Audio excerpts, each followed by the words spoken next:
నేను బుద్ధుడిని. నా జాతక్కథలు కేవలం కథలు కావు, అవి జీవితం నేర్పే మార్గాలు. ప్రతి కథలో కరుణ, ప్రతి సంఘటనలో నైతికత ఉన్నాయి. నమస్కారం. ఈనాటి మన విశ్లేషణకు స్వాగతం. ఈరోజు మనం చరిత్రలోని ఒక అత్యంత ఆసక్తికరమైన, లోతైన కథ గురించి మాట్లాడుకోబోతున్నాం. అధికారం, సంపదను వదిలిపెట్టి అంతిమ ప్రశాంతతను వెతుక్కుంటూ సాగిన ఒక అద్భుతమైన ప్రయాణమిది. అనుపియా అనే మామిడి తోటలో జరిగిన ఒక సంఘటన ఆధారంగా నిజమైన సంతోషం ఎక్కడ ఉందో ఇప్పుడు మనం తెలుసుకుందాం. పదండి, మొదలు పెడదాం. ఒకసారి ఈ దృశ్యాన్ని ఊహించుకోండి. ఒక వ్యక్తి ఎంత సుఖం అని ఆనందంతో గట్టిగా అరుస్తున్నాడు.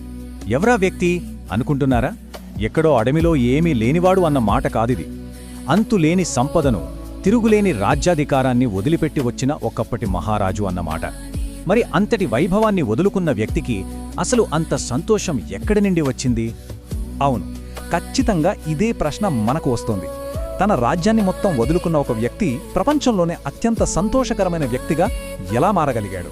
అతను ఎందుకు అలా ఆనందంతో అరిచాడో అర్థం చేసుకోవాలంటే ముందు అతని జీవితంలో ఉన్న ఆ ప్రధానమైన వైరుధ్యాన్ని మనం ఛేదించాల్సిందే.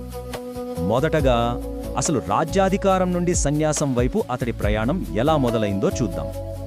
ఈ కథ కపిలవస్తువులోని శాక్య వంశానికి చెందిన నాయకుడు భద్యుడితో మొదలవుతుంది. అత్యంత పవర్ఫుల్ లీడర్గా ఉన్న భద్యుడికి అతని జీవితాన్ని పూర్తిగా మార్చేసే ఒక నిర్ణయం తీసుకోవాల్సిన సమయం వచ్చింది.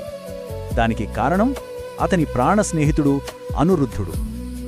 అనిరుద్ధుడు సన్యాసం తీసుకుంటానని అన్నప్పుడు అతని తల్లి ఒక బ్రహ్మాస్త్రం వేసింది. ఆమె డైరెక్ట్గా వద్దు అని చెప్పలేదు. భద్యుడికి తన రాజ్యాధికారం, ఆ భోగాలంటే ఎంత ప్రాణమో ఆమెకు బాగా తెలుసు.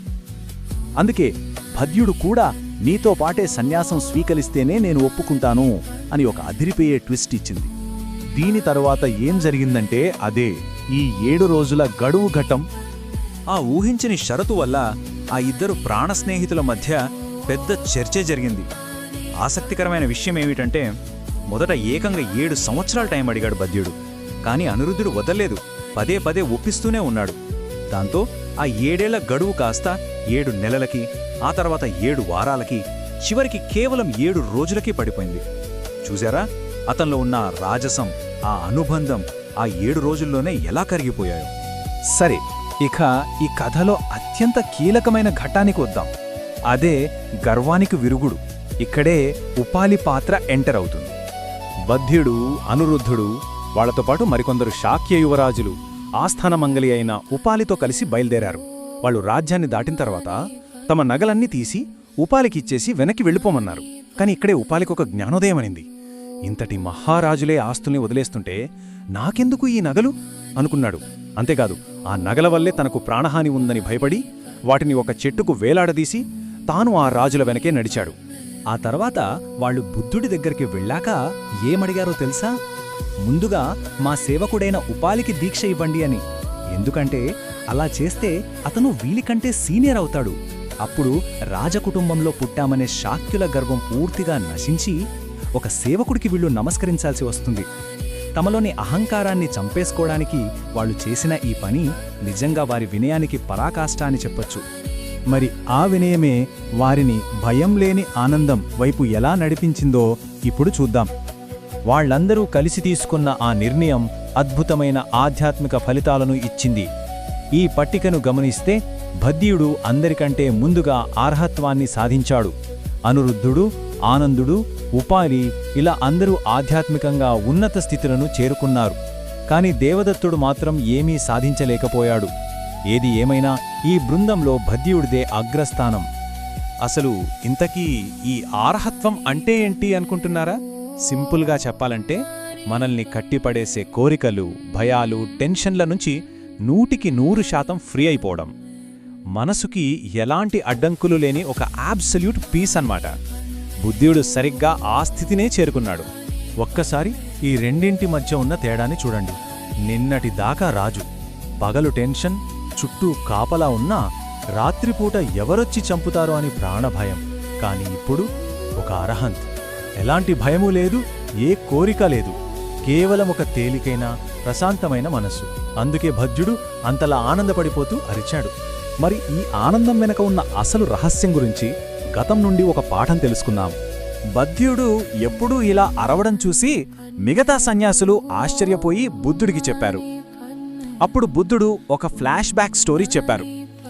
ఒకప్పుడు వారణాసి రాజు బ్రహ్మదత్తుడు పాలిస్తున్న సమయంలో బోధిసత్తుడు తన 500 మంది సన్యాసులతో కలిసి రాజభవనం తోటలో బస చేశాడు.